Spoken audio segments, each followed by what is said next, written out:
একটা ডিশ লাগবে, হয়তো ৬,০০০ রুপি, $200 কম, প্রায় পৃথিবীর যে কোনো প্রান্তে আপনি দেখতে পারবেন।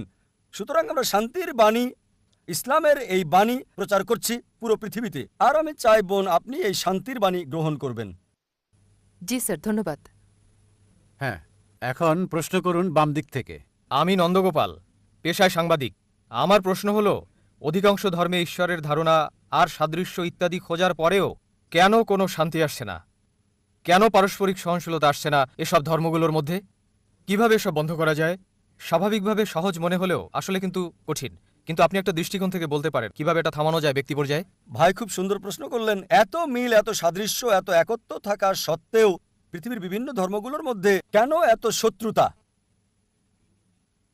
আমার মতে এক কথায় এটার জন্য দায়ী হচ্ছে ধর্মীয় নেতারা।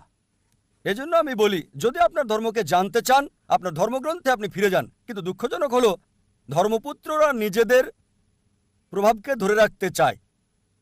তারা সাধারণ মানুষকে ধর্মগ্রন্থ থেকে দূরে রাখতে চায়, কারণ জনগণ ধর্মগ্রন্থ পড়ে যদি সরাসরি অনুসরণ করে তাহলে তাদের কাছে কে যাবে? তাই সবচেয়ে ভালো উপায় ধর্মগ্রন্থে ফিরে যান, বোঝার চেষ্টা করেন এবং অনুসরণ করেন। আমরা দেখি, যদিও আমরা জানি সব প্রধান ধর্মই বলে যে ঈশ্বর এক, ঈশ্বরের কোনো প্রতিমূর্তি নেই, মূর্তি পূজা করা যাবে না, তারপরও দেখি অধিকাংশ ধর্মই ইসলাম ছাড়া মূর্তি পূজায় বিশ্বাস করে। কেন? কারণ হলো, আমি একটা উদাহরণ দিচ্ছি। যদি একজন হিন্দু গুরুকে জিজ্ঞেস করেন যে বেদ পরিষ্কার করে স্পষ্ট করে বলছে ঈশ্বরের কোনো প্রতিমূর্তি নেই, সে আমাকে বলবে হ্যাঁ হ্যাঁ ডাক্তার নায়েক, আমি জানি এটা পরিষ্কার নিষেধ, কিন্তু আসে। ঈশ্বরের প্রতিমূর্তি নাই উঁচু স্তরের লোকজনের জন্য, নিচু স্তরের লোকজনের জন্য মনোনিবেশ করার জন্য মূর্তি প্রয়োজন। আমি বলি এটা কোথায় আছে? বলবে না না না, এটা আমাদের মতবাদ, নিজস্ব মতবাদ। ধর্মীয় গুরুরা নিজস্ব মতবাদ নিয়ে আসে আর বলে মনোনিবেশ করার জন্য মূর্তি দরকার। আমি আপনার সাথে একমত। তারা বলে ডক্টর নায়েক, বেদ মূর্তি পূজার বিরোধী, বেদ সর্বশক্তিমান ঈশ্বরের প্রতিমূর্তির বিরোধী, কিন্তু সেটা উঁচু স্তরের লোকজনের জন্য। আর আমি তাদের বলি, প্রিয় পণ্ডিতজি, প্রিয় স্বামীজি, আমরা মুসলিমরা ইতিমধ্যে উঁচু স্তরে পৌঁছে গেছি, আমাদের মূর্তি দরকার হয় না। সুতরাং এই অবস্থায় আমাদের যা দরকার, অধিকাংশ ধর্মগুরু বা ধর্মপ্রচারক বা পণ্ডিত অধিকাংশ ধর্মের একই কাজ করে, যা আমি আপনাদের পরিষ্কার করে বলেছি। যীশু খ্রিস্ট বা ঈসা আলাইহিস সালাম কখনোই নিজেকে ঈশ্বর দাবি করেননি। তারপরও দেখবেন যে পাদ্রীরা বিশ্বাস করতে বলছে যে যীশু খ্রিস্ট আপনার পাপের জন্য মৃত্যুবরণ করেছিলেন, আপনি মুক্তি পাবেন। যীশু খ্রিস্ট বা ঈসা আলাইহিস সালাম কোথায় এটা বলেছেন? আমরা যা দেখি। আর এজন্য আমি হিন্দুদের বলি বেদে ফিরে যান, খ্রিস্টানকে বলি আপনারা গ্রন্থে ফিরে যান। আমি জানি পার্থক্যও রয়েছে, আমি বলছি না ধর্মগুলোতে কোনো পার্থক্য নেই। আমি বড় একটা লেকচার দিতে পারবো পার্থক্যগুলো নিয়ে ইসলাম, হিন্দু এবং খ্রিস্টান ধর্মের। তবে আমি যা বলি, সকল মানুষকে কমপক্ষে একটা গ্রন্থকে 100 ভাগ ঈশ্বরের বাণী বলে আপনারা বিশ্বাস করে নিন। অধিকাংশ মানুষেরই এটা মানতে কোনো সমস্যা হবে না। হিন্দুরা বলবে আমাদের কোনো সমস্যা নেই বেদকে ঈশ্বরের বাণী বলে মানতে, খ্রিস্টানরা বলবে কোনো সমস্যা নেই বাইবেলকে শতভাগ ঈশ্বরের বাণী বলে মানতে, মুসলিমরা বলবে কোনো সমস্যা নেই কোরআনকে ঈশ্বরের বাণী বলে মানতে। তখন আমি বলি চলুন আমরা কমপক্ষে এই গ্রন্থগুলোর কমন বিষয়গুলো মেনে চলি, পার্থক্যগুলো নিয়ে পরে দেখা যাবে। অন্তত কমন বিষয়গুলো মানার ব্যাপারে একমত হই। আমার বক্তব্যে কমন বিষয়গুলো আনার চেষ্টা করি আমি এবং তুলে ধরি। সব প্রধান ধর্মগ্রন্থগুলো হোক সেটা হিন্দুইজম, ক্রিশ্চিয়ানিটি, জুডাইজম, পার্সিজম, শিখিজম, ইসলাম, সবগুলোই বলছে ঈশ্বর এক, তার কোনো মূর্তি নেই, তাকে কেউ জন্ম দেয়নি, তার কোনো পিতামাতা নেই। চলুন এক ঈশ্বরের উপাসনা করি। সব প্রধান ধর্মগ্রন্থগুলো জুডাইজম, ক্রিশ্চিয়ানিটি, হিন্দুইজম, বুদ্ধিজম, পার্সিজম এগুলো বলছে যে পৃথিবীতে একজন নবী আসবেন, তার নাম মোহাম্মদ সাল্লাল্লাহু আলাইহি সাল্লাম। আমি একটা লেকচার দিতে পারবো মোহাম্মদ সাল্লাল্লাহু আলাইহি সাল্লাম হিন্দু ধর্মগ্রন্থে, পুরো একটা লেকচার দিতে পারবো মোহাম্মদ সাল্লাল্লাহু আলাইহি সাল্লাম প্রধান ধর্মগ্রন্থগুলোতে। আমি বলবো চলুন একমত হই ঈশ্বর এক, তার জন্ম হয় নাই, কোনো প্রতিমূর্তি নাই, কোনো মূর্তি নাই। দ্বিতীয় হচ্ছে সব প্রধান ধর্মগ্রন্থই বলছে একজন নবী আসবেন, তিনি সর্বশেষ নবী, তার নাম মুহাম্মদ। এটা উল্লেখ আছে বাইবেলে, গসপেল অফ জন 16 নম্বর অধ্যায় অনুচ্ছেদ 12 থেকে 14। যীশু খ্রিস্ট ভাই সাল্লাল্লাহু আলাইহি সাল্লাম বলেছেন আমার অনেক কিছু বলার আছে কিন্তু তোমরা সব সহ্য করতে পারবে না, তার জন্য যখন সত্যের আত্মা আসবেন তিনি তোমাদের পথ দেখাবেন। তিনি নিজে কিছু বলবেন না, যা শুনবেন তাই বলবেন, তিনি আমাকে সম্মানিত করবেন। নিউ টেস্টামেন্ট নবীজি মুহাম্মদ সাল্লাল্লাহু আলাইহি সাল্লাম সম্পর্কে বলছেন। Old testament book of Deuteronomy অধ্যায় 18 অনুচ্ছেদ 18 মুহাম্মদ সাল্লাল্লাহু আলাইহি সাল্লামের আগমনের কথা বলছে। বুক অফ ডিউটোরনমি অধ্যায় 18 অনুচ্ছেদ 19 মুহাম্মদ সাল্লাল্লাহু আলাইহি সাল্লাম সম্পর্কে বলছে। বুক অফ আইজায়া অধ্যায় 29 অনুচ্ছেদ 12 নবীজি মুহাম্মদ সাল্লাল্লাহু আলাইহি সাল্লামের আগমনের কথা বলছে। বুক অফ সলোমন অধ্যায় 5 অনুচ্ছেদ 16 ওল্ড টেস্টামেন্টে নবীজি মুহাম্মদ সাল্লাল্লাহু আলাইহি সাল্লাম সম্পর্কে বলা হয়েছে। নিউ টেস্টামেন্টে গসপেল অফ জন অধ্যায় 14 অনুচ্ছেদ 16, গসপেল অফ জন অধ্যায় 15 অনুচ্ছেদ 26, গসপেল অফ জন অধ্যায় 16 অনুচ্ছেদ 7, গসপেল অফ জন অধ্যায় 16 অনুচ্ছেদ 12 থেকে 14, এগুলো সব মুহাম্মদ সাল্লাল্লাহু আলাইহি ওয়াসাল্লামের আসার ব্যাপারে বলছে। আমি হিন্দু ধর্মগ্রন্থ থেকেও বলতে পারি, যদি আপনি হিন্দু ধর্মগ্রন্থ ভবিষ্যপুরাণা পড়েন, পর্ব 3 খণ্ড 3 অধ্যায় 3 5 থেকে 8 নম্বর শ্লোক, ভবিষ্যপুরাণা পর্ব 3 খণ্ড 3 অধ্যায় 3 শ্লোক 10 থেকে 27 নবীজি মুহাম্মদ সাল্লাল্লাহু আলাইহি ওয়াসাল্লাম সম্পর্কে বলছে, অথর্ববেদ মুহাম্মদ সাল্লাল্লাহু আলাইহি ওয়াসাল্লাম সম্পর্কে বলছে, ঋগ্বেদ মুহাম্মদ সাল্লাল্লাহু আলাইহি ওয়াসাল্লাম সম্পর্কে বলছে। একটা লেকচার দেওয়া যাবে। আর কল্কি পুরাণায় কল্কি অবতার আসার কথা বলা হয়েছে। তার বাবার নাম হবে বিষ্ণু ইয়াস, মানে ঈশ্বরের ভৃত্য। আরবিতে আব্দুল্লাহ, যা নবীজি মুহাম্মদ সাল্লাল্লাহু আলাইহি ওয়াসাল্লামের বাবার নাম। তার মায়ের নাম হবে সুমতি, যার অর্থ শান্ত, নীরব, শান্তি। আরবিতের নাম আমিনা, যা নবীজি মুহাম্মদ সাল্লাল্লাহু আলাইহি ওয়াসাল্লামের মায়ের নাম। বলা হয়েছে তার জন্ম হবে মাধব মাসের 12 তারিখে, মানে 12ই রবিউল আওয়াল। আরো বলা হয়েছে তার 4 জন সহচর থাকবে, মানে প্রথম 4 খলিফায়ে রাশিদিন। বলা হয়েছে তিনি জন্মগ্রহণ করবেন শান্তির শহর মক্কায়। আরো বলা হয়েছে তার জন্ম হবে মক্কার প্রধান গোত্রে। এভাবে আরো আরো আরো, এটা অন্য কাউকে নয়, সর্বশেষ এবং চূড়ান্ত নবী মুহাম্মদ সাল্লাল্লাহু আলাইহি ওয়াসাল্লামকে বোঝাচ্ছে। আমি বলি পার্থক্যগুলো দূরে রেখে আসুন একমত হই, যা common Hinduism, Christianity, Judaism, Parsism, Buddhism এবং ইসলামে আছে। ঈশ্বর এক, তাকে কেউ জন্ম দেয়নি, তার কোনো প্রতিমূর্তি নেই, তারই উপাসনা করা অন্য কারো নয়। সর্বশেষ এবং চূড়ান্ত নবী হলেন মুহাম্মদ সাল্লাল্লাহু আলাইহি ওয়াসাল্লাম। যদি আপনি কমন বিষয়ে একমত হন, তার ধর্ম মানেন, সবাই এক হয়ে যাব। কিন্তু সেই সব লোক যারা ধর্মের ঠিকাদার মানে ধর্মের প্রচারক, তারা তাদের ক্ষমতা হারাতে চায় না, তাই তারা সাধারণ অনুসারীদের ধর্মগ্রন্থ পড়তে নিষেধ করে। বিশ্বাস করুন, হিন্দুদের ক্ষেত্রে আমার কোনো সমস্যা নেই, কারণ তারা আমাকে ভালোবাসে, সম্মান করে। বিশ্বাস করুন, মানুষ সাধারণত ধর্মের ব্যাপারে কথা বলা পবিত্র মনে করে, আমি এটা পছন্দ করি। আর অমুসলিমরা আমাকে সম্মান করে অনেক ক্ষেত্রে মুসলিমদের চেয়েও বেশি। যখন এয়ারপোর্টে কাস্টমস পার হই, অমুসলিম কাস্টম অফিসার বলে, জাকির নায়েক, যাহা বলিব সত্য বলিব, সত্য বই মিথ্যা বলিব না। সে সত্য বলছে, একেবারেই সত্য, যেহেতু আমি কোর্টে শপথ গ্রহণ করেছি, সুতরাং আমরা যা বুঝি সত্য বলতে হবে। এজন্য আপনার সাথে একমত ভাই। অসহিষ্ণুতার পার্থক্যের কারণ হলো ধর্মীয় গুরুরা, ধর্মীয় নেতারা। এ কারণে আমাদেরকে গ্রন্থগুলো সাদৃশ্য দেখতে হবে, কমন বিষয়ে এক হতে হবে, তাহলে সমগ্র মানব জাতি এক ভ্রাতৃত্বে আবদ্ধ হবে। আশা করি উত্তরটা পেয়েছেন। ধন্যবাদ doctor Zakir Naik. Marriage or divorce? What's Islamic The ruling? husband wants to give divorce.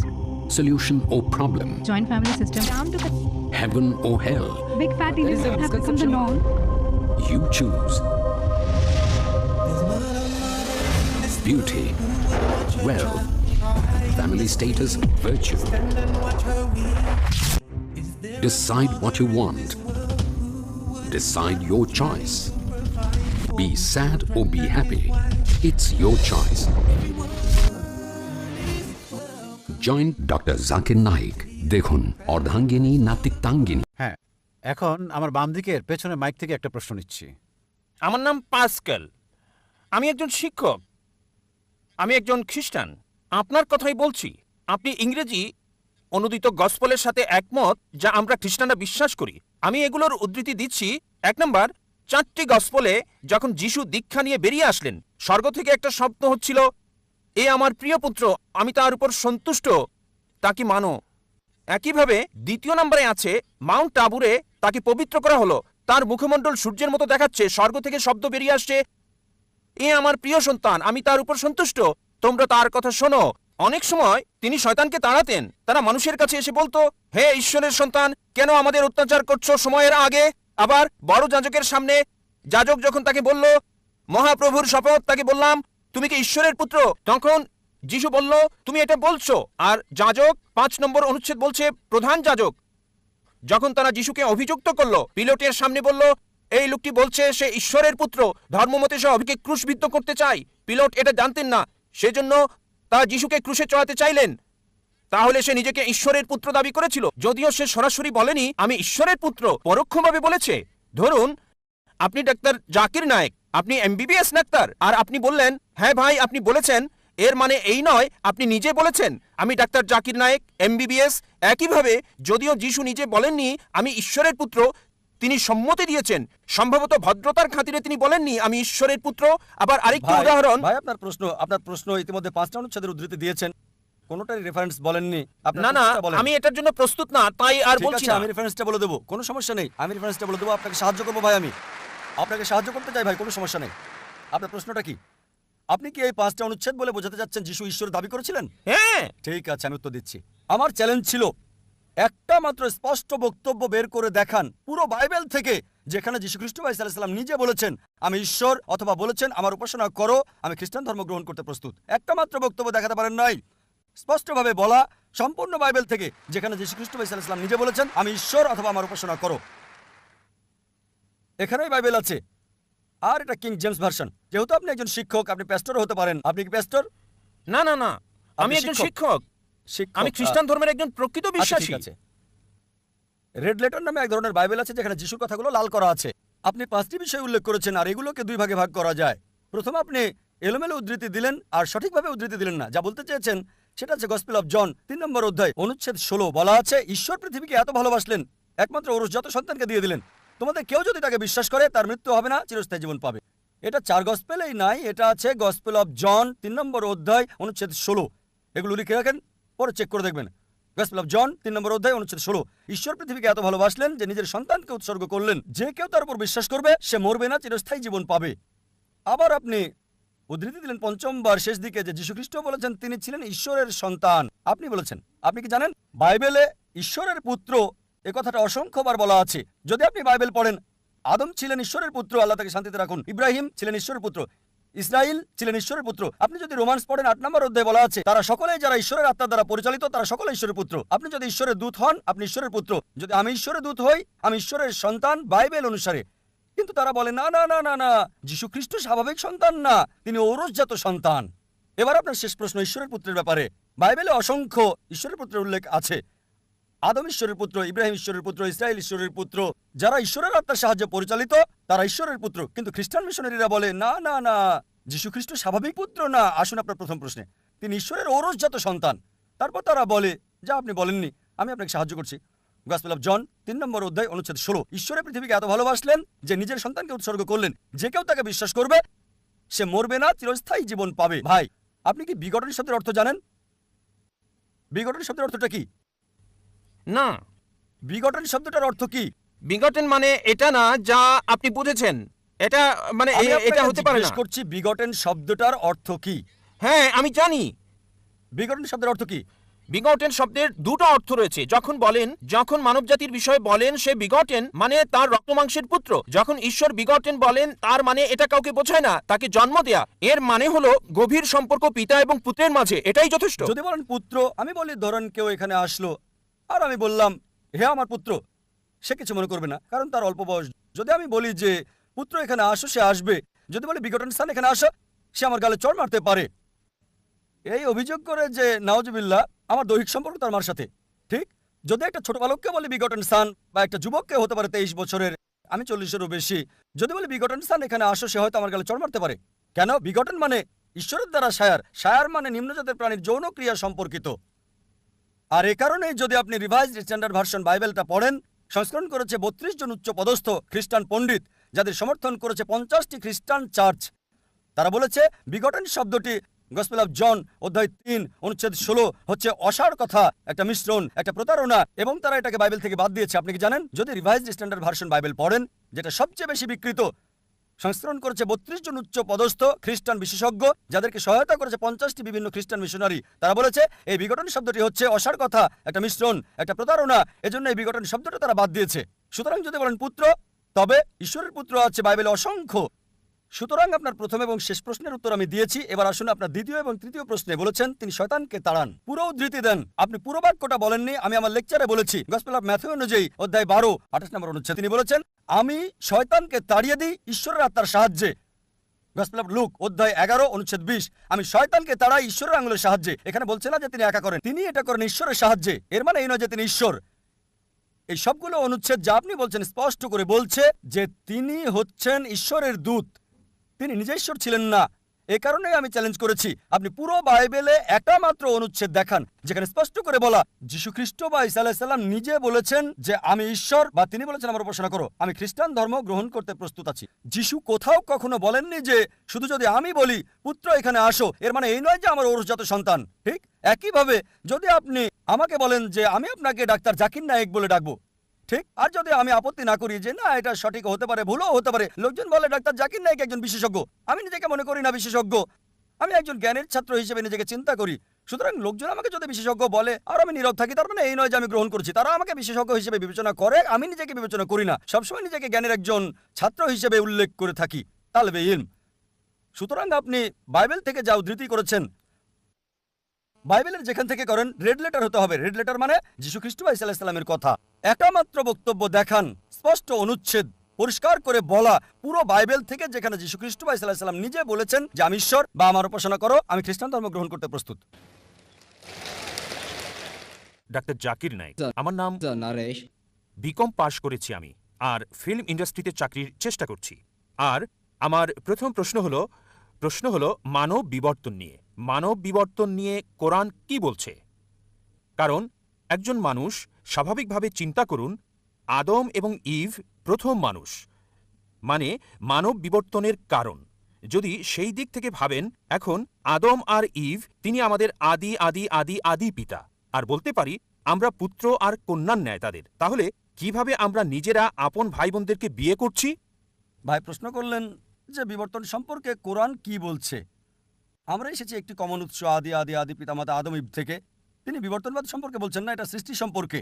ভাই আমি একজন মেডিকেল ডাক্তার, MBBS পাশ করেছি। যখন বিবর্তন সম্পর্কে আপনি বলেন বিবর্তন তত্ত্বের, তখন ডারউইনের তত্ত্ব আপনি ভাবতে থাকেন। ঠিক, আমরা বানর থেকে এসেছি। যদি প্রশ্ন এটা হয় তবে আমার ভিডিও ক্যাসেট দেখতে পারেন, কোরআন ও আধুনিক বিজ্ঞান, সেখানে বিস্তারিত বলেছি যে সেই থিওরিটা ভুল প্রমাণিত হয়েছে, ডারউইনের থিওরি। আপনার প্রশ্ন হলো যদি আমাদের উৎস হয় একই আদি আদি আদি পিতামাতা আদম এবং ইব, তবে কিভাবে আমরা ভাই বোনের মাঝে বিবাহ দেই? এটা আপনার প্রশ্ন। ঠিক, এটা বানরের সাথে সংশ্লিষ্ট না, নয়। এটা বানরের সাথে সংশ্লিষ্ট না। বানরের প্রশ্নে কোরআন এবং আধুনিক বিজ্ঞান দেখতে পারেন। আল্লাহ বলেন পবিত্র কোরআনের সূরা হুজরাতের 49 নম্বর সূরা 13 নম্বর আয়াতে, يا أيها الناس إنا خلقناكم من ذكر وأنثى وجعلناكم شعوبا وقبائل لتعارفوا إن أكرمكم عند الله أتقاكم إن الله عليم خبير। হে মানব জাতি, আমি তোমাদের সৃষ্টি করেছি এক জোড়া পুরুষ এবং নারী থেকে। আদম এবং ইবের কথা বলছে, আল্লাহ তাদের শান্তিতে রাখুন। হে মানব জাতি, আমি তোমাদের সৃষ্টি করেছি এক জোড়া নারী এবং পুরুষ থেকে, এবং তোমাদেরকে বিভক্ত করেছি জাতি ও গোত্রে, যাতে তোমরা একে অপরকে চিনতে পারো, একে অপরকে মন্দ বলবে না। আল্লাহ তাআলার কাছে সেই বেশি সম্মানিত যার তাকওয়া বেশি, খোদাভীরুতা আছে। এবার আপনার প্রশ্নে আসি, যদি আমরা একই উৎস আদি আদি আদি পিতামাতা থেকে আসি, তবে কিভাবে আমরা ভাই বোনদের বিয়ে করছি? এখন বিজ্ঞান আমাদের বলে যদি আপনি আপনজন ভাই বোন বিয়ে করেন তবে জেনেটিক সমস্যাটা খুব বেশি দেখা দিতে। এ কারণে ইসলাম সহ অন্যান্য প্রধান ধর্মগুলোতেও আপনজন ভাই বোনের মধ্যে বিয়ে করাটা একেবারে নিষিদ্ধ। আপনজনকে বিয়ে করা এটা নিষিদ্ধ। কোরআন বলছে সূরা নিসা 4 নম্বর সূরা 22, 23, 24 নম্বর আয়াতে বলা হয়েছে, তোমাদের জন্য বিয়ে নিষিদ্ধ তোমাদের মাকে, তোমাদের ফুফুকে বিয়ে করতে পারবে না, তোমাদের খালা, আপন বোনকে বিয়ে করা বৈধ নয়। এভাবে আপনদের নাম বলা হয়েছে, একেবারে রক্তের কেউ। এটা কোরআন নিষিদ্ধ করেছে, অনেক ধর্মই নিষিদ্ধ করেছে। এবার চলুন আত্মীয়দের মাঝে বিয়ে করার বিষয়ে একটু জেনে দেখি। এটা ইসলাম নিষিদ্ধ করে না।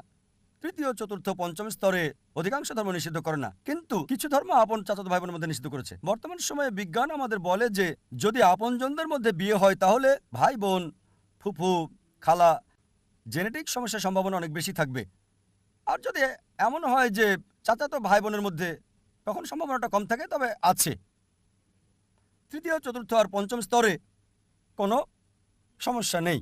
যদি আপনি অপরিচিত কাউকে বিয়ে করেন, সম্পর্কের বাইরের কাউকে, অপরিচিতদের মধ্যে, তারপরও জেনেটিক সমস্যা হতে পারে, এটা অন্য বিষয়, কিন্তু হতে পারে। সুতরাং কোরআনের এই আয়াত যেটা বলছে আদম এবং ইভ আমাদের সবার আদি আদি উৎস, এর জন্য আমরা সবাই মানবজাতি, ভাই ভাই। يا أيها الناس আমরা সবাই মানুষেরা ভাই ভাই। এই মানবতার ভাই ভাই হিসেবে যদি নিয়ম মেনে বিয়ে করা হয় তাহলে কোনো সমস্যা নাই। আমি আপনার সাথে একমত, যদিও সব মানুষই আপনার ভাই বোন হতে পারে, তৃতীয়, চতুর্থ, পঞ্চম, দশম, শত শত, হাজার হাজার, লক্ষ লক্ষ, যাই হোক, আমরা হচ্ছে একটা বড় পরিবার, কিন্তু তাদেরকে বিয়ে করতে কোনো নিষেধ নাই, এমনকি বৈজ্ঞানিকভাবেও কোনো সমস্যা নাই। শুধু আপনজনদের মাঝে বিয়ে করলে আপন ভাই বা আপন ফুপু, আপন খালা, জেনেটিক সমস্যার সম্ভাবনা রয়েছে, কিন্তু অন্যদের ক্ষেত্রে নাই। তাই আমি আপনার সঙ্গে একমত, আমরা সবাই মানবজাতি মানুষ হিসেবে ভাই ভাই, তবে তাদের বিয়ে করতে সমস্যা নাই, ইসলামে নিষেধ নাই, এমনকি বিজ্ঞানও সমর্থন করে। আশা করি আপনার উত্তরটা পেয়েছেন। পুরস্কার, যে ব্যক্তি তাগুতকে অস্বীকার করলো, উদারতা, ইবাদত ওই বিষয়েই করব আমি যে বিষয়ে মুহাম্মদ সাল্লাল্লাহু আলাইহি সাল্লাম শরীয়ত হিসাবে প্রবর্তন করেছেন।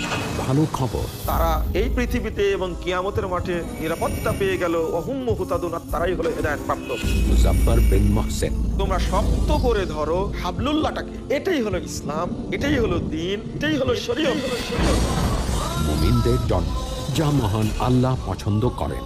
দেখুন শরিয়াতের মর্যাদা। এখন একটা প্রশ্ন নিতে পারি আমার বাম দিকের ভাই থেকে? আমি মিস্টার রবীন্দ্রন, একজন সমাজকর্মী। আমি পিস অর্গানাইজেশনকে ধন্যবাদ জানাই এবং বন্ধু এরিয়ার ইঙ্গারকে। আমি ইতিমধ্যে বিষয়গুলো উল্লেখ করেছি আমার জার্নালে সর্বশক্তিমান এক ঈশ্বর প্রসঙ্গে। আমার একটি প্রশ্ন, ইসলামের অলৌকিকত্ব কি? যেমন সং অব সলোমন 5 অধ্যায় 16 অনুচ্ছেদে আছে। আমি জানতে চাই, অনেক ধর্মই অলৌকিক অলৌকিক বলে থাকে, তাই আমি ইসলামের অলৌকিকত্ব জানতে চাই। ভাই প্রশ্ন করলেন যে ইসলামের অলৌকিকত্ব কি, আর উদ্ধৃতি দিলেন সং অফ সলোমন 5 অধ্যায় 16 অনুচ্ছেদ। সং অফ সলোমন হলো বাইবেলের অংশ। সং অফ সলোমন বাইবেলের ওল্ড টেস্টামেন্টে আছে, হিব্রুতে আছে। حكم متكم بكل محمدم زيدودي زيراي بين جيروسلم এটা হিব্রু ধৃতি, আমি মূল থেকে বলছি কারণ অনুবাদ ভুল হতে পারে। حكم متكم بكل محمدم زيدودي زيراي بين جيروسلم যার অর্থ সে অতি মনোরম, সে প্রশংসিত, সে আমার প্রিয়। হে ইসরায়েলের সন্তানেরা, মূল থেকে বলছি কেন? কারণ মূল শব্দটা হচ্ছে মুহাম্মাদিম। হিব্রু ভাষায় ইমযুক্ত করা হয় সম্মান বোঝাতে গিয়ে। মুহাম্মাদের সাথে ইমযোগ করলে হবে মুহাম্মাদিম, যেমন এল্লো মানে ঈশ্বর, এলোহিম ঈশ্বরের প্রতি সম্মান বোঝায়। আর বাইবেলের অনুবাদের মধ্যে এই প্রপার নাউন মুহাম্মাদের অনুবাদ করেছেন অতি মনোরম। কিন্তু সং অফ সলোমন অধ্যায় 5 অনুচ্ছেদ 16-তে সর্বশেষ ও চূড়ান্ত নবী মুহাম্মদ সাল্লাল্লাহু সাল্লামের আগমন সম্পর্কে তার নাম সহ বলা হয়েছে। এবার আসি আপনার প্রথম প্রশ্নে, ইসলামের অলৌকিকত্ব কি? ইসলামের অনেক অলৌকিকত্ব রয়েছে। যদি সহিহ হাদিস পড়েন, সেখানে 300-এরও বেশি অলৌকিকত্বের কথা উল্লেখ আছে যেগুলো নবীজি করেছিলেন। তবে যে অলৌকিকত্ব নিয়ে গর্ব করি তা হচ্ছে পবিত্র কোরআন। এটা হচ্ছে ইসলামের অলৌকিকত্ব। অন্য সব অলৌকিকত্ব আমরা বিশ্বাস করি, যেমন মুসা আলাইহিস সালাম সমুদ্র 2 ভাগ করেছিলেন, যীশু খ্রিস্ট ভাই সাল্লাল্লাহু আলাইহি সাল্লাম মৃতকে জীবিত করতেন। কিন্তু এখন যদি দেখতে যাই, সেই সময় কি যেতে পারবো যাচাই করতে সমুদ্র ভাগ করেছিলেন কিনা? সেই সময় লোকজন মানত, আপনি মানবেন, আমি মানব। একই কথা অবিশ্বাসীদের ক্ষেত্রে অতীতে ফিরে যেতে পারবে না আর যাচাই করতে পারবে না মুসা আলাইহিস সালাম সমুদ্রকে 2 ভাগ করেছিলেন কিনা, যিশু মৃতকে জীবিত করেছিলেন কিনা, নবীজি মুহাম্মদ সাল্লাল্লাহু আলাইহি সাল্লাম চাঁদকে ভাগ করেছিলেন, কিন্তু সেই সময়ে যেতে পারবেন না। একটা অলৌকিকত্ব যেটা সেই সময়ের জন্য ছিল, এই সময়ের এবং শেষ সময় পর্যন্ত পবিত্র কোরআন। এটা অলৌকিকের অলৌকিক। আর 1 সপ্তাহ আগে, প্রায় 8 দিন আগে, এটা 12ই জানুয়ারি একটা লেকচার দিয়েছি, কোরআন এবং আধুনিক বিজ্ঞান সাংঘর্ষিক নাকি সামঞ্জস্যপূর্ণ। আর প্রমাণ করেছি এই কোরআন অলৌকিকের অলৌকিক। এটা শুধু অলৌকিক নয়, অলৌকিকের অলৌকিক। এটা সব সময়ের অলৌকিক। আগের সময়টা ছিল অলৌকিকত্বের, সেই সময় প্রমাণ করেছে। তারপর সাহিত্য এবং কবিতার যুগ আসলো। কোরআন হলো সবচেয়ে উত্তম সাহিত্য এই পৃথিবীর বুকে, মুসলিম এবং অমুসলিম আরবি বিশেষজ্ঞদের মতে। এখন যদি কোনো ধর্মগ্রন্থ কাব্যিক ভাষায় বলে পৃথিবী সমতল, বিশ্বাস করবেন? উত্তর হচ্ছে না। কারণ এখন সময়টা সাহিত্য আর কবিতার নয়, এখন বিজ্ঞান আর প্রযুক্তির যুগ। তাই 8 দিন আগে আমি প্রমাণ করেছি কোরআন 1400 বছর আগে যা বলেছে, বিজ্ঞান সেটা এখন আবিষ্কার করেছে। 20 বছর আগে, 50 বছর আগে, 100 বছর আগে, 200 বছর আগে। কে কোরআনে এইসব কথা বলেছে? সর্বশক্তিমান ঈশ্বর ছাড়া কেউ না। সবচেয়ে ভালো অলৌকিক, চূড়ান্ত অলৌকিক, অলৌকিকের অলৌকিক হচ্ছে পবিত্র কোরআন। পেছনের মাইক থেকে একজন অমুসলিম ভাই। শুভ সন্ধ্যা স্যার, আমার নাম MS শ্রীধরন। আমি একজন ব্যাংক অফিসার। আমার উপার্জনটা ব্যাংক থেকে, মানে ব্যাংকের আসল আয় বা সুদ থেকে। আমার কিছু মুসলিম বন্ধু আছে যারা খুবই নিয়ন্ত্রিত। এমনকি আমার বাসায় খাবার বা চা খাওয়া তারা মনে করে যে এটা ব্যাংকের আসল উপার্জন অর্থাৎ সুদের থেকে আসে। দয়া করে বলুন যে এই যে সুদ এবং কোরআন যা বলছে তা যদি একই হয়, তবে আধুনিক ব্যাংকগুলো যে চালু আছে এবং লেনদেন করে চলেছে। আসলে প্রশ্নটা ভালোভাবে আমি বলতে পারছি না, আমি দুঃখিত। আমি ব্যক্তিগতভাবে পেশাগত অনেক সমস্যায় আছি, মানে লেনদেন বা আমার মুসলিম বন্ধুদের সাথে টাকা পয়সা লেনদেন করা এসব বিষয় নিয়ে। কারণ তারা বলে এটা সুদের সাথে সংশ্লিষ্ট। দয়া করে বিস্তারিত বলবেন। ভাই একজন অমুসলিম ব্যাংকে চাকরি করেন আর প্রশ্ন করলেন যে মুসলিমরা কেন এত কঠোর, তার বাসায় আসে না, কারণ তার উপার্জনটা হচ্ছে সুদের। আর ইসলাম সুদের ব্যাপারে কি বলে? এক্ষেত্রে তিনি টাকা পয়সা লেনদেন করতে গিয়ে খুব সমস্যায় আছেন। ভাই, আরবি শব্দ হলো রিবা। রিবা মানে সুদ এবং অতিরিক্ত আদায়। কিছু লোক মনে করে যে রিবা দিয়ে সুদ বোঝায় না, আসলে সুদ এবং অতিরিক্ত চার্জ দুটোই বোঝায়। সুদ মানে ডিকশনারি অনুযায়ী টাকা উপার্জন, টাকা ধার দেওয়ার মাধ্যমে। চক্রবৃদ্ধি মানে হলো অতিরিক্ত ধার্য করা সুদ, এবং চক্রবৃদ্ধির সুদ উভয়ই নিষিদ্ধ। কোরআনে এই রিবা শব্দটি কমপক্ষে 8 বার উল্লেখ আছে। সূরা আল ইমরান 3 নম্বর অধ্যায় 130 নম্বর আয়াত, সূরা নিসা 4 নম্বর অধ্যায় 161 নম্বর আয়াত, সূরা বাকারা 2 নম্বর অধ্যায় 275 নম্বর আয়াত 3 বার, সূরা বাকারা 2 নম্বর অধ্যায় 276 নম্বর আয়াত, সূরা বাকারা 2 নম্বর অধ্যায় 278 ও 279 নম্বর আয়াত। আমি শুধু শেষ আয়াতটা বলছি, সূরা বাকারা 2 নম্বর অধ্যায় 278 ও 279 নম্বর আয়াত, যে যদি তোমরা চক্রবৃদ্ধি সুদ এবং সুদ পরিত্যাগ না করো তবে যুদ্ধের ঘোষণা করো আল্লাহ এবং রাসূলের প্রতি। সুতরাং যে সুদ দিল বা সুদ নিল সে যুদ্ধের ঘোষণা করছে সর্বশক্তিমান ঈশ্বর আল্লাহ এবং নবীজি মুহাম্মদ সাল্লাল্লাহু আলাইহি ওয়াসাল্লামের সাথে। এটা হচ্ছে ইসলাম ধর্মে বড় গুনাহগুলোর মধ্যে একটি, জঘন্য অপরাধের একটি। একটি হাদিসে আছে সুদের সর্বনিম্ন গুনাহ হচ্ছে জিনা করার সমান, মায়ের সাথে ব্যভিচারের সমান। এখন এর পেছনে যুক্তি কি? আমার ভিডিও ক্যাসেট দেখতে পারেন, সুদমুক্ত অর্থনীতি, কোরআন অনুযায়ী বিস্তারিত সেখানে বলা হয়েছে। যুক্তি দিয়ে যদি আপনাকে প্রমাণ দিতে হয় ইসলামের সুদ কেন হারাম, কয়েক ঘন্টার সময়ের দরকার হবে। এখন সম্ভব নয়, কিন্তু সংক্ষেপে বলতে গেলে কেন সুদ নিষিদ্ধ, কারণ এটা ধনীকে আরও ধনী করে এবং গরিবকে আরও গরিব করে। এছাড়াও অনেক ক্ষতিকারক দিক রয়েছে, যেমন আপনি জানেন 80 দশকে অধিকাংশ ব্যাংক জুয়ার কেন্দ্র প্রতিষ্ঠা করেছিল, মদের বার ইত্যাদি প্রতিষ্ঠা করেছিল। আর ইসলামে আমরা মুনাফা এবং ক্ষতি বন্টনে বিশ্বাস করি। এখন দেখুন, আপনি একজন ব্যাংকার, সবচেয়ে বেশি লোন পায় সবচেয়ে ভালো কোম্পানি। সুদ চালু করেছে, এই ব্যাংকিং ব্যবস্থা চালু করেছে রাজা পঞ্চম জর্জ।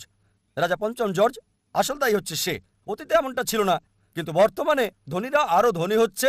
একজন দরিদ্র লোক লোন তুলতে গেলে তার জন্য খুবই কঠিন। দেখা হয় তার কি কি সম্পদ আছে, তার উপার্জন কত। এজন্য একজন দরিদ্রের পক্ষে লোন পাওয়া খুবই কঠিন। আর যদি আপনি বড় বড় কোম্পানিগুলো দেখেন, সবচেয়ে বড় কোম্পানি তারা শর্তমুক্ত কোম্পানি। এজন্য এখন আমরা দেখছি স্টক তালিকা হচ্ছে। জানেন অনিল আম্বানি, তিনি রিলায়েন্স পাওয়ার চালু করেছেন। কতগুলো? 1.1 লাখ কোটি। যা প্রত্যাশা করেছিল তার চেয়ে শতগুণ বেশি পেয়েছে। কোনো ব্যাংকই তাকে এত টাকা দিতে পারবে না। তিনি কি করেছিলেন? তিনি চালু করেছেন স্টক। স্টকটা কি? এটি ইসলামিক পদ্ধতি, লাভ লোকসান বন্টন, ঠিক? আর সুদ এটা হারাম, কারণ অনেক নেতিবাচক দিক আছে। ইসলামে মুনাফা এবং লোকসান সমবন্টনে বিশ্বাস করি। আপনি শেয়ার কিনেছেন, কোনো কোম্পানির শেয়ার কিনলেন, যদি লাভ হয় আপনি লাভ পাবেন, যদি লোকসান হয় আপনাকে বহন করতে হবে। নির্দিষ্ট করা নয় 8%, 9%। অনেকে এইভাবে অনেক টাকা পায়। আর তারা যেটা করে তা হলো শেয়ার ছাড়ে। যদি আপনি শেয়ার কেনেন হালাল কোনো কোম্পানির, যেটা মদের কোম্পানি নয়, ব্যাংক নয়, বা কোনো হারাম কর্মকাণ্ডের নয়, তবে সেটা বৈধ। সুতরাং আমরা ইসলামে লাভ লোকসান বন্টনে বিশ্বাস করি। অনিল আম্বানি চালু করেছেন, প্রত্যাশার চেয়ে শতগুণ বেশি পেয়েছেন, ঠিক? 1.1 লাখ কোটি একই সময়ে পেয়েছে, প্রত্যাশার চেয়ে 10 গুণ বেশি। কেন? লোকজন ভাবছে যদি অনিল আম্বানির সাথে বিনিয়োগ করি নির্দিষ্ট পরিমাণে 8, 9 বা 10% পাবো না, হয়তো পাবো 20, 30 বা 50%। আপনি জানেন যেহেতু আপনি ব্যাংকার, যৌথ ফান্ডে জিএম বেসিক 1 নম্বর 116% এক বছরে। এ কারণে ইসলামে আমরা লাভ লোকসান বন্টনে বিশ্বাস করি। আর এজন্যই রিবা, নির্দিষ্ট সুদ, নির্দিষ্ট টাকা ধার দেওয়ার মাধ্যমে নির্ধারিত পরিমাণ উপার্জন হারাম। বিস্তারিত জানতে আমার ভিডিও ক্যাসেট দেখতে পারেন। কোরআনের বর্ণনায় সুদমুক্ত অর্থনীতি। এ কারণে যদি আপনি আপনার ব্যাংকে প্রচলিত ব্যবস্থা থেকে ইসলামিক ব্যবস্থায় রূপান্তর করেন, ইনশাল্লাহ আপনি মুসলিম কাস্টমার পাবেন, ইনশাল্লাহ। আর এখন ভারত সরকার, আরবিআই, অর্থমন্ত্রী পুরোপুরি ইসলামিক ব্যাংকের জন্য অনুমোদন দিচ্ছেন না, কিন্তু লোকজন তার কাছে যাচ্ছে। আমি নিজে মিস্টার চিদাম্বরমের সঙ্গে কথা বলেছি যখন তিনি সৌদি আরবে ছিলেন। আর খুবই সম্ভাবনা আছে মনমোহন সিং আমাদের প্রধানমন্ত্রী, তিনি আগে অর্থমন্ত্রী ছিলেন, অর্থনীতি ভালো বোঝেন। খুবই সম্ভাবনা রয়েছে ইনশাল্লাহ, ইনশাল্লাহ তিনি প্রধানমন্ত্রীর সঙ্গে বিষয়টা পর্যালোচনা করেছেন, মনমোহন সিং এবং অর্থমন্ত্রী মিস্টার চিদাম্বরম। খুবই সম্ভাবনা আছে যে অতি শীঘ্রই আমরা একটা ইসলামিক ব্যবস্থা পাবো।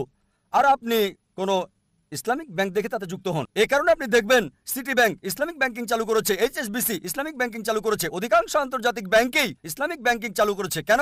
কারণ তারা দেখেছে তারা অধিক মুনাফা পাবে এবং গ্রাহকদেরও বেশি মুনাফা দিতে পারবে। এটা ইসলামিক।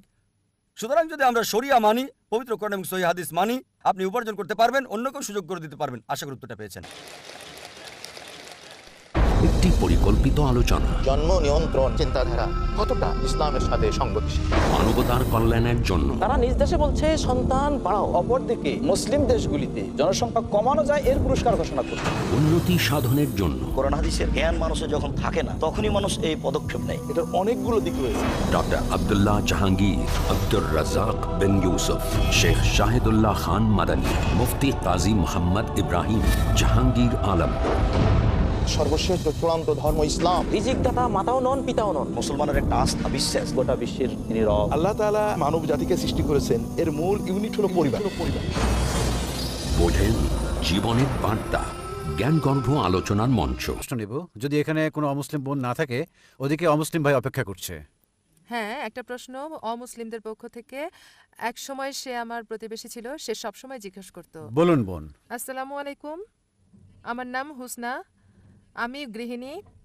আমার প্রশ্ন হলো, মানে আমার প্রতিবেশীর প্রশ্ন, প্রত্যেক মুসলিমই কোরআন অনুসরণ করে সারা পৃথিবীতে, তাহলে কেন এতগুলো দল? আমার প্রতিবেশী সবসময় জিজ্ঞেস করত, আরও বলতো, কেন তোমরা বলো এক আল্লাহ?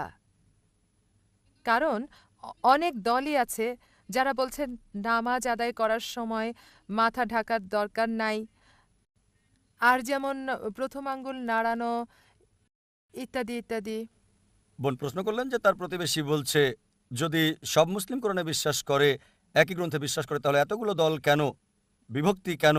উত্তর দেওয়া হয়েছে পবিত্র কোরআনের সূরা আল ইমরান অধ্যায় 3 আয়াত 103। ওয়াতাসিমু বিহাবলিল্লাহি জামিআ ওয়া লা তাফাররাকু। আল্লাহর রজ্জুকে শক্ত করে ধরো এবং বিভক্ত হও না। আল্লাহর রজ্জু হলো পবিত্র কোরআন। মুসলিমদের উচিত আল্লাহর রজ্জুকে শক্ত করে ধরা এবং বিভক্ত না হওয়া।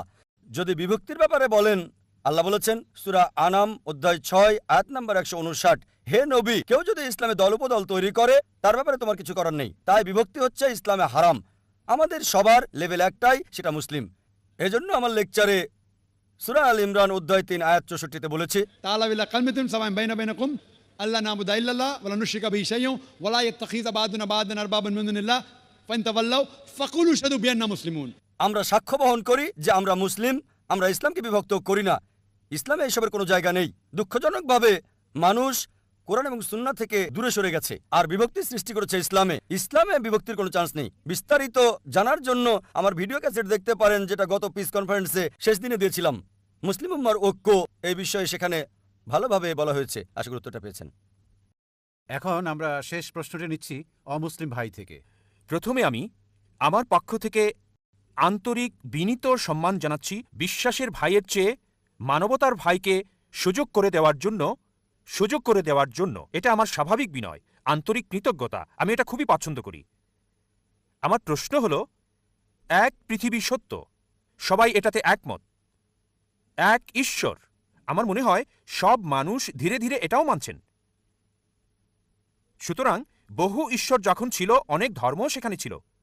আমার মনে হয় ঈশ্বর চান যে আগের মতো, যেমন অতীতে এক ঈশ্বর ছিল, এক পৃথিবী ছিল আর এক ধর্ম, একজনের কাছ থেকে এসেছি, তবুও অনেক ঈশ্বর, অনেক ধর্ম। ঈশ্বর সেটাই চাচ্ছেন আমাদেরকে সেখানে ফিরিয়ে নিতে, যেখানে এক ঈশ্বর, এক পৃথিবী, এক ধর্ম। আপনি কি মনে করেন এটা ঈশ্বর দ্বারা প্রতিষ্ঠিত হবে নাকি মানুষ দ্বারা? আমার দ্বিতীয় প্রশ্ন হল, আমিষ এবং নিরামিষ ভোজী কোনটা উত্তম? ভাই দুটো প্রশ্ন করলেন। প্রথমটা হলো, আগে এক ঈশ্বর, এক ধর্ম, এক পৃথিবী ছিল, এখন এক পৃথিবী, বহু ঈশ্বর, অনেক ধর্ম। কিভাবে এক ঈশ্বর, এক পৃথিবী, এক ধর্মে আমরা ফিরে যেতে পারি? এটা আরও এমন পিস এক্সিবিশন, এমন আরও কাজ, এমন আরও আলোচনার মাধ্যমে এটা হতে পারে। প্রধান ধর্মগুলোতে ঈশ্বরের ধারণা। আর আমাদের শুধু এরকম আলোচনা করলেই হবে না, আলোচনার পর মানুষকে এটা বাস্তবায়ন করতে হবে। আপনার কাছে আমার অনুরোধ ভাই, এটা বাস্তবায়ন করুন যে ঈশ্বর এক, ধর্ম একটাই।